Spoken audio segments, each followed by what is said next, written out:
Back in 80s it was not easy. Society के सामने ये एक्सेप्ट करना that you are pregnant without marriage, that too with someone who is already married and has 2 kids, ये आसान नहीं होता था. And वो बताना भी नहीं चाहती थी because she was actress and ये चीज उनके काम पर बहुत इफेक्ट डालती. पर इंडियन मीडिया कहाँ मानने वाला था. तो एक journalist Pratish Nandi registrar office चले जाते हैं एंड वो झूठ बोलते हैं कि वो नीना के कोई रिलेटिव है एंड उनकी डॉटर का बर्थ सर्टिफिकेट ले आते हैं ताकि वो उसमें उनका फादर नेम देख सकें. एंड देन ये चीज वो एक मैगजीन में छाप देते हैं. A very known journalist, editor of big magazines is the one who went and stole my birth certificate from the registrar's office. I called him a bastard, which was on the hoardings. He stole your birth certificate? Yeah, I have 2. He went and stole.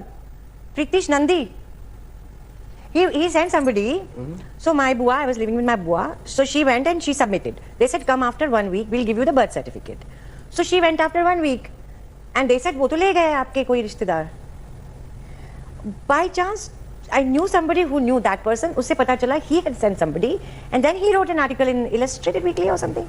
And ऐसे उस time पर नीना को media बहुत Shem किया करती थी, but Richard को नहीं. मे बी बिकॉज क्रिकेट का क्रेज हमेशा से रहा इंडिया में, तो एक क्रिकेटर के बारे में कुछ भी बोलना रिस्की हो सकता है. एंड नीना एंड मसाबा ने भी कभी रिचर्ड के बारे में कुछ बुरा नहीं कहा, बल्कि ये लोग आज भी टच में है. बट ये रिलेशनशिप काफी कॉम्प्लिकेटेड है बिकॉज मसाबा को रेस सिर्फ नीना ने किया. अपनी प्रेगनेंसी में भी she used to work because पैसे नहीं थे बिल्कुल भी. बट रिचर्ड सिर्फ उनसे मिलते थे समटाइम्स, बट उनकी कोई रिस्पॉन्सिबिलिटी नहीं थी. इंटरेस्टिंग बात यह है कि नीना अबॉर्शन करवाना चाहती थी because he was already married and उन दोनों का ऑफ कोर्स कुछ नहीं होने वाला था. बट रिचर्ड्स ने उनसे कहा था that he wants her to deliver this baby and as a single mother वो उसे रेस करने लगी. उनके अकाउंट में उस वक्त सिर्फ 2000 रुपए थे. बाद में कुछ पैसे उन्हें टैक्स रिटर्न से मिल गए, बट फिर भी उनको छोटा मोटा काम ढूंढना पड़ता था टू रेज हर. उनके दोस्त सतीश कौशिक उनसे उस वक्त शादी करना चाहते थे and he wanted to raise मसावा एज हिज ओन डॉटर क्योंकि ये दोनों एक दूसरे को काफी टाइम से जानते थे and national school of drama में एक साथ पढ़ भी चुके थे. But it was already all over the media. And जब मसावा 2 साल की हुई तब नीना के डैड उनके साथ रहने लगे एंड वो मसावा का ध्यान रखते थे जब वो शूटिंग पर जाया करती थी. बट रिचर्ड्स ने कभी उनसे कम्प्लीटली कट ऑफ नहीं किया. वो ऑन एंड ऑफ अपनी डॉटर से मिलते रहे, पर उन्होंने कभी अपनी वाइफ को भी नहीं छोड़ा. एंड नाउ नीना गुप्ता इस चीज का रिग्रेट भी जताती हैं कि never be with a married man. He will never leave his wife for you. Have done this before. I have suffered.